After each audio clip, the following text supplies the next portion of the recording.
cara. Se for muito diferente, assim. Não, Tipo, meu, japonês, entendeu? Não. Sabe, aí, mas aí você acha, porque meu filho, a família da minha mulher, ela é a mais baixa, ela tem a minha altura, ela tem 1,70 m. Tá.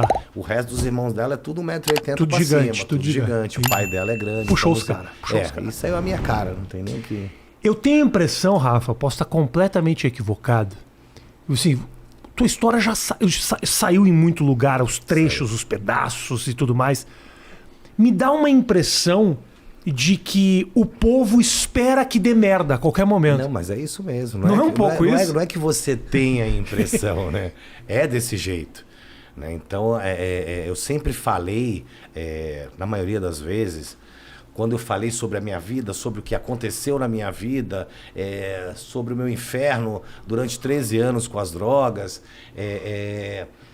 sempre foi de uma maneira muito mais, assim, que inclusive teve a oportunidade de fazer, mais sensacionalista, né? Mas a partir de uns anos pra cá eu tenho falado isso de uma forma mais séria, para que as pessoas se liguem mais nessa parte de, pô, sabe, de droga. Porra, a droga mata a gente pra caramba, né? Eu falo, pô, Covid.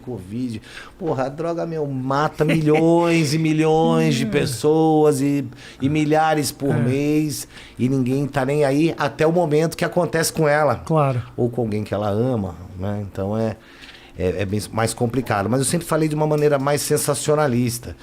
E que você fala mais sensacionalista, que você fala mais espetacular, é isso? Isso. Mais sabe, show e tal. Sabe, as pessoas nem passam às vezes. Às vezes você dá uma entrevista de 1 hora, vai 2 minutos pro ar. Tá. Entendeu? Então pega aquelas coisas mais sensacionalistas. As frases. Isso, tudo, né? E eu também, cara, eu tenho fama de bad boy, né? E eu não sou bad boy, né? Você é uma bonzinho. Eu sou um good boy. Uma bonzinho. Eu sou um good boy. A droga me levou a fazer coisas, né? Que até Deus duvida e eu também. Hoje eu paro pra... Né? Eu te dei a minha biografia, né? As pedras do meu caminho. Pega o livro aqui, ó. E às vezes, cara, eu paro e falo assim... Deixa eu mostrar aqui, ó. Merda, legal pra caramba. Aconteceu, né, cara? Pegou legal aí? Boa. Eu falo assim, às vezes eu leio, já li umas 3 vezes, eu falo, cara, como você que eu mesmo fiz lê. isso? Você mesmo eu lê. falei assim, como que eu consegui fazer isso, realizar essas coisas, passar por isso, né? Mas eu quero, assim, a gente já conversou em algum outro momento, mas talvez a gente repita um papo que em algum momento a gente já teve. Não tem problema. Eu quero contar essa história do comecinho. Vamos lá. A tua exposição, você era um moleque como? Da onde você é? Da onde você saiu? Como que você foi descoberto? Cara, olha, eu vim assim, primeiro, na minha família, né? Eu sou filho de pais separados, sou filho adotivo, né? Eu vim de uma família de classe média, né? Meu pai sempre teve uma classe mais alta, tudo, mas a gente veio de uma classe média. Sempre estudei em colégios bons, particulares. Aos 9 anos comecei a trabalhar, depois que minha mãe e meu pai se separaram, eu vim para São Paulo, eu vim com 7 anos mais ou menos, morar em São Paulo. Aos 9 anos comecei a trabalhar com campanha publicitária, com comerciais de TV e campanhas, tal. E com 12 anos, né, a gente tinha uma agência, né? Tinha uma agência que liberava... Tinha todo mundo que era muito bom, né? Então era a Prit, era da tia Irani que faleceu. Então, porra, de lá saiu Polegar, saiu Dominó, saiu Balão Mágico, saiu Angélica, sabe? Saiu uma maior galera, Rodrigo Faro, todo mundo saiu de lá de dentro. Tá. E eu também. Aí eu fui, teve um teste, era um teste na Promoarte, né? Que era o escritório do Gugu. E eu cheguei lá, perguntaram pra mim, tava o Gugu e o diretor, o Carlinhos, falecido Carlinhos, que foi um grande amigo meu depois. E perguntaram assim, você sabe cantar? Eu falei, sei. Né? Aí o Gugu olhou e falou, pô, te conheço, você tá em bastante campanha, né? Porque só tinha eu e o Rodrigo nessa época, o Rodrigo Faro. Tá. Quando não era eu que fazia, era ele que fazia. Vocês são mais ou menos da mesma faixa etária. Não, a gente tem a mesma idade. Tá. E eu falei, não, cantar eu sei, tocar eu não sei, mas eu aprendo rápido. Aí o Gugu olhou pro cara do diretor e falou, né, tipo, deu uma risada, falou, ligeiro, né, moleque com 12 anos de idade. E eu fui o primeiro a entrar pro Polegar. Aí entrei com 12 anos mesmo ele lançou o grupo, que chamava Garotos da Cidade na época, pra fazer uma prévia, pra ver se ia dar certo, tal. O Gugu, né, era um puta empresário, né? Ele era além de ser um baita apresentador, era um puta empresário.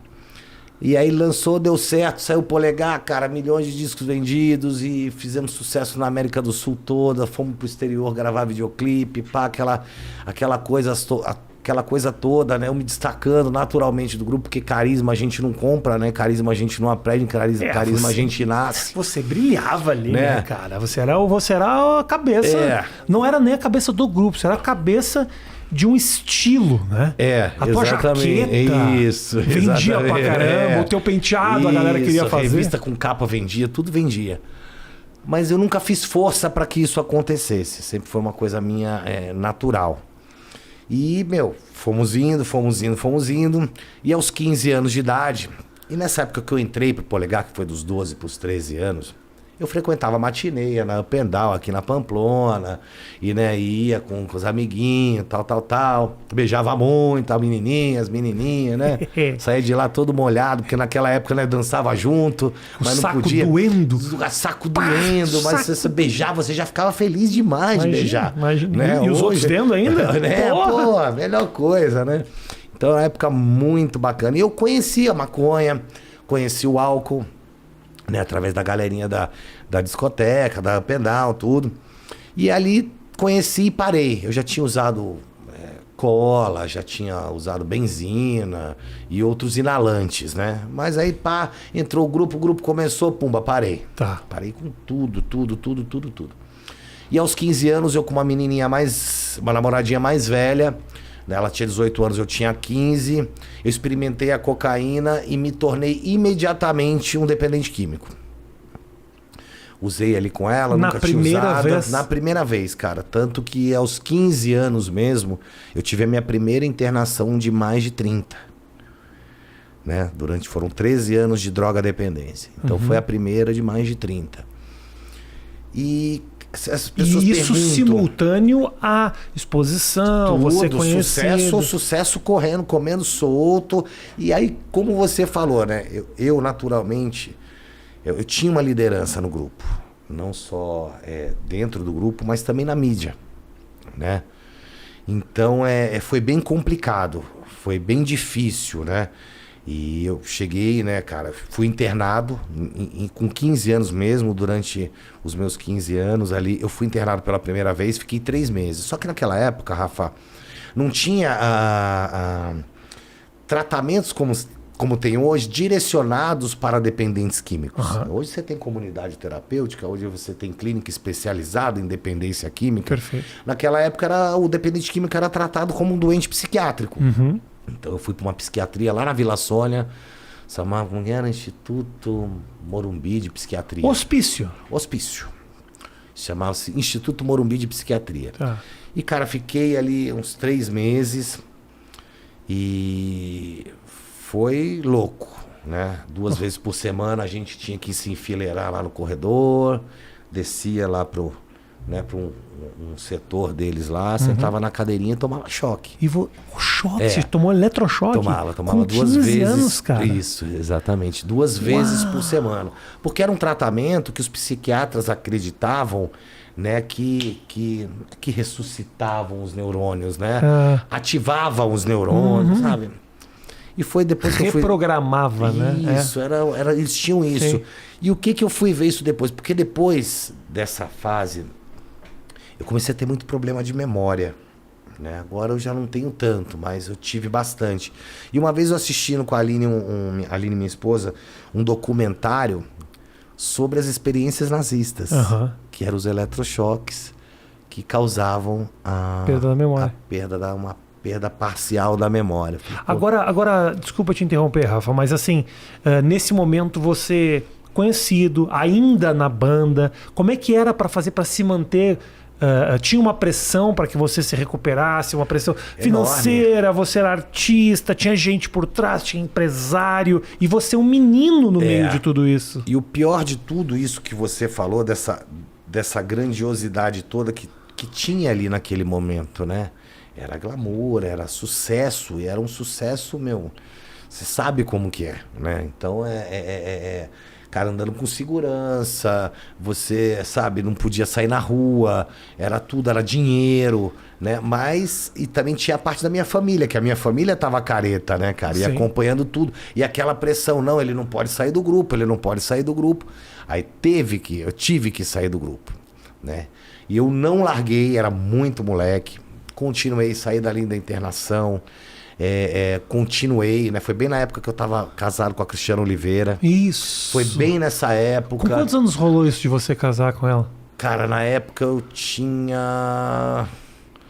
Assim, quando a gente se conheceu, eu tinha 15. Não, eu tinha 15. Pra quem não sabe, no meio dessa história, a Cristiana Oliveira, ela era... 15, basicamente, era 9 anos de diferença, era isso mesmo. Ela eu tinha era 15. a musa da novela do momento, que era a novela Pantanal. Eu tinha 15 e ela tinha 24. Ela tinha 9 anos de diferença de mim. Cara, negócio que hoje... Não, seria... hoje não. Nego, ela seria... ia crucificar ela em praça pública, sua pedófila, né? Ia falar um monte, né? Até Da a onde... música Dá Pra Mim, eu não poderia cantar. Não poderia. Se eu cantasse Dá Pra Mim, ia vir toda, mano, aquelas mulheres bagaceiras, falar, por que dá pra mim, homofóbica? Agora, como é que era, cara, viver um relacionamento desse tamanho ali, cara? Eu era muito menino, né, cara? Tava pensando com a cabeça do pau ainda, tá, né? É verdade, né? Você não tem muito. Tá. Né? Eu tinha ali meu dinheiro, sempre corri atrás, sempre trabalhei, Uhum. né? Então, você não... Era mais um relacionamento sem qualquer hipocrisia, mas pra mim era mais um relacionamento. Mas você tinha 15, irmão. Eu sei, pai, mas pra mim não tinha essa de ter 15, Entendi. entendeu? Na horizontal é tudo igual, não é? Ok. Então pronto, entendeu? E tipo assim, ela era famosa, eu também era. Né? sério. Eu acompanhei Eu acho ela. que você era gigante. Quando eu conheci a Cristiana, eu conheci ela na Record. Ela tinha, tipo, acabado de pegar o texto do Pantanal. Uhum. Ela não tinha nem feito o Pantanal Tá. ainda. Ela não tinha feito o Pantanal. Depois, comigo, ela fez o Pantanal. Uhum. Né? Mas não tava nem com a grandiosidade da coisa, com a responsabilidade. Sim. E eu também não percebia a minha doença, o grande problema com a dependência química. Eu não percebia que eu tinha me tornado um viciado com 15 anos de idade. Quando que essa ficha caiu? Na internação? Cara, caiu alguns anos depois, assim, sabe? Caiu alguns anos depois e eu continuei no trabalho. Fui afastado por alguns momentos, né, do grupo para internação, para poder me tratar, né? E até que um dia chegou, assim, eu já tava o quê? Tava com uns 18, 19 anos, por aí. Uhum. E eu fui fazer um show, aí tinha aquela coisa, agora vocês vão receber Grupo Polegar, Alan, Alex, Rafael. Aí, mano, na hora que tava assim, entrou um, entrou outro, eu enrolei a língua. Eu tive uma convulsão de abuso de cocaína, que eu tinha dado uns tiros no camarim, e ali tava esperando, acho que a adrenalina também juntou com a droga, aí deu merda. Aí eu enrolei a língua, caí duro. Graças a Deus que eu não caí no palco, porque era um palco de 8 metros de altura. Então provavelmente eu teria me machucado bastante. Sim. Deus é fantástico nessa parte. Meus anjos da guarda fazem hora extra. Com certeza. E estão sempre ali, tá hashtag up. Né? E depois disso o Gugu me chamou para conversar. Falou, olha, Rafa, não dá mais. Né? Eu tinha apresentado um programa na Record. Né, tinha apresentado um programa infantil que foi eu sair de uma internação, eu tava super bacana, tal, aí o Gugu pegou e me deu um programa lá na Record TV e foi um sucesso o programa e depois eu recaí de novo. E eu recaí logo após o incêndio que teve na Record, que era aqui no aeroporto. Disso. E aí depois disso queimou o cenário era todo importado, aí não deu para fazer. Aí eu acabei recaindo, ele falou, olha, Rafael, você vai ter que escolher entre o seu trabalho e a droga, não dá mais. Chegamos num ponto que não dá mais. Como se fosse simples assim também, né? Né? Mas você imagina, hoje é difícil. Claro. Hoje as pessoas que têm muito mais que naquela época dependentes químicos, hoje as pessoas não sabem lidar. Elas falam, não tem problema, tô tremendo, mas não é nada não. Sim. Entendeu? Você imagina naquela época, que era muito pouca informação. E aí o Gugu chegou e falou, olha, você escolhe o trabalho ou droga. Dá a mão aqui, irmão, obrigado, passar bem, tô indo. Fui, larguei meu trabalho, escolhi a droga. E ali minha vida foi, ladeira abaixo, né? Rápido. Rápido, muito rápido. Aí eu já da cocaína aspirada, eu já fui pra cocaína injetada. Da cocaína injetável, eu já fui pro crack. Aí fudeu. Tudo isso com grana, Rafa? Você ainda tinha uma... Não, eu já tinha. Já tinha Quando eu saí do cheirado grupo, tudo. alguns meses depois, torrei tudo. Torrei tudo. As pessoas também acham que a gente ganhava milhões e também não era assim. Claro. Né? E torrei tudo, o que eu tinha e o que eu não tinha, né? Então eu torrei além de torrar dinheiro, eu troquei roupa, eu troquei tênis, eu troquei joia, eu trocava tudo que valia alguma coisa. Tá. O comportamento de um dependente químico, de um nóia, eu era um nóia, né? Então eu trocava todas as minhas coisas, quando não tinha mais dinheiro. Aí comecei a ficar agressivo com a minha mãe, com a minha avó. Aí um dia eu cheguei em casa, louco, tava minhas malas na porta. Minha mãe olhou, chorou, falou: olha, meu filho, te amo demais. Entendeu? Mas não aguento mais e eu não quero ver você morrer assim. Né? Então eu tive 9 overdoses com parada cardíaca. Entendeu? Quando eu parei com as pedras, eu tava fumando 70 pedras de crack por dia, velho. Você entende isso? Eu já sou assim, ó, né? Um cara mais magro, né? Uhum. Eu peso 62 quilos hoje. Na época eu tava com 40 quilos. Entendeu? Nem Morando. comia, né, cara? Nem comia. Né? Não, comia nada. Eu comia de 5 em 5 dias, de 10 em 10 dias. Aí minha mãe me pôs pra fora de casa. Eu falei, ó, beleza. Peguei as 2 malinhas que tinha lá. Já atravessei a rua, fui numa favela, troquei tudo. E virei morador de rua. Passei 6 meses morando na rua. Né? E roubando, traficando, né? Fazendo tudo pra sustentar o meu vício. Como era quando as pessoas te encontravam na rua? Cara, eu tava irreconhecível. Depois você vai poder dar uma olhada aí, você vê umas fotos. Eu tava irreconhecível. Tava, feio na foto. Mas quando reconheci, eu tinha maior vergonha. Claro. Entendeu? Tinha maior vergonha. Uma vez eu fui roubar uma mulher, a mulher me reconheceu, entendeu? A mulher me deu, entregando a bolsa, ela falou assim, você não é o Rafael? Eu falei, puta, virei as costas, ó. Saí correndo. Mas morei 6 meses na rua. Os 2 primeiros 3 dias foram difíceis.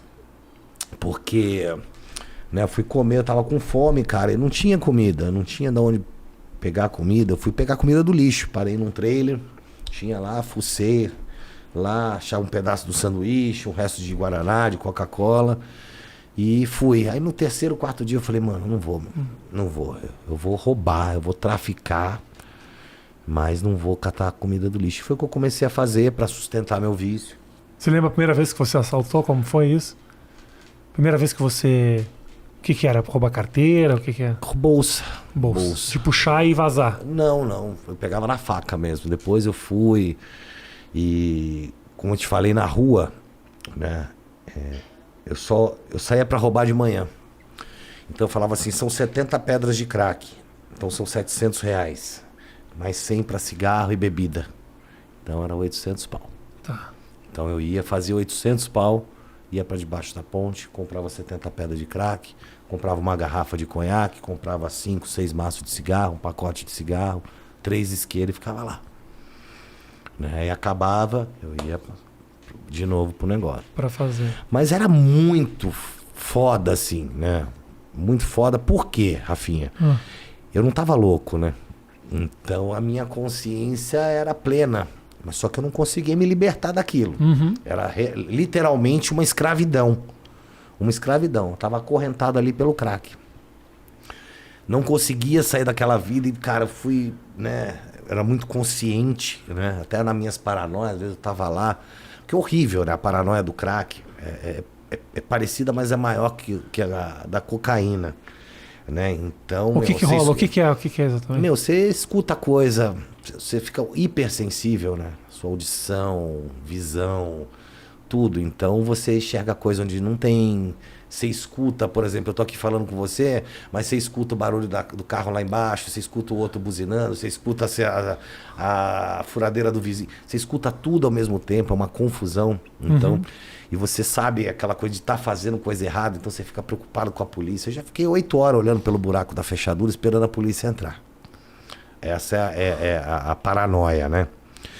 E depois eu fui chegando, fui me deprimindo por causa da minha consciência. Eu falei, não aguento mais olhar pra essa pedra aqui e falar assim, porra, eu troquei tudo na minha vida por causa de uma merda de uma pedra de crack. Eu falei, eu vou me matar. Já que eu não tenho força pra sair disso, não tô conseguindo sair disso, não aguento mais, eu vou me matar, acabou. Não quero viver mais tempo nessa vida que eu tô. Cansei. Eu já tava com um revólver, né, que eu comprei, né, pra assaltar. E eu fui pra um motel ali no Jabaquara e, levei acho que 30, 40 pedras de crack. E comecei a fumar uma atrás da outra pra ver se eu enrolava a língua e empacotava, né? Uhum. E nada, pus uma bala no revólver, fazia roleta russa. Aí Você chegou realmente a fazer? Fazia direto. A puxar o gatilho? Puxar o gatilho, sim. Aí não ia. Aí eu encanei, eu falei, porra, tô sem documento. Tava na rua, tava sem documento nenhum. Falei, ninguém vai me achar aqui, olha a noia que eu fui, né? Aí eu lembrei na época de um telefone de um grande amigo meu que sempre socorria a minha família. Era o Dr. Carlos Magno, ele era delegado da área de prevenção do DENARC. E ele sempre, quando tinha uns fuzuê em casa, minha mãe ligava, ele ia lá, o cara super do bem, e trocava uma ideia comigo, e pá, me acalmava. E eu lembrei do telefone dele, que era tipo 9999-9969. Falei, olha, doutor, assim, eu tô aqui no Jabaquara, a situação é essa, tal. Ele, não faz isso. Eu falei, doutor, se você quiser vir, entendeu? Daqui a 10 minutos com certeza eu vou estar morto. Entendeu? Porque eu já tava fumando e eu já tinha jogado 2 balas no tambor. E tava, fumava, e claque. Aí ele chegou. Comecei a conversar com ele. Eu comecei a chorar muito, já tava com muita raiva de mim, né? Da minha fraqueza para aquilo ali, né? Eu olhava e falava, porra, perdi meu trabalho, perdi minha mãe, deixei de fazer as coisas que eu gosto, né? Sou uma pessoa infeliz, sou uma pessoa escravizada, sou uma pessoa dependente. E ele falou, que você quer o quê? Eu falei, eu quero sair dessa. Ele falou, você quer uma internação? Eu falei, doutor, já fui para mais de 30. Sim. Ele falou, vamos, a hora é agora. Aí eu fui no carro dele, fumando crack daqui até lá, na clínica. Pior clínica que eu já fiquei na vida, era uma clínica que eu brinco que era evangélica islâmica, né? Os caras acordavam com você derrubando beliche, se você não quisesse sair, entendeu? Cheguei a ser agredido lá. Mas eu sempre falo, cara, que foi lá onde eu me recuperei.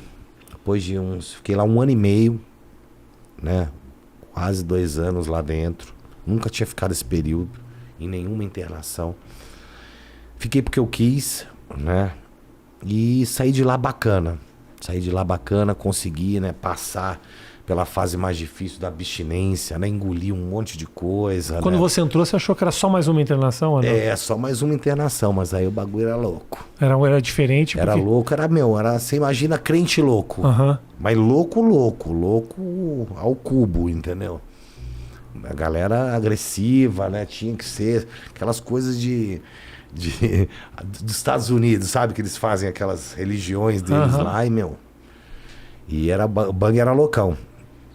Então eu não comia carne, lavava, fazia tudo, plantava de chinelo, ia para meio da plantação de cana de chinelo, de bermuda, me picava, me cortava inteiro.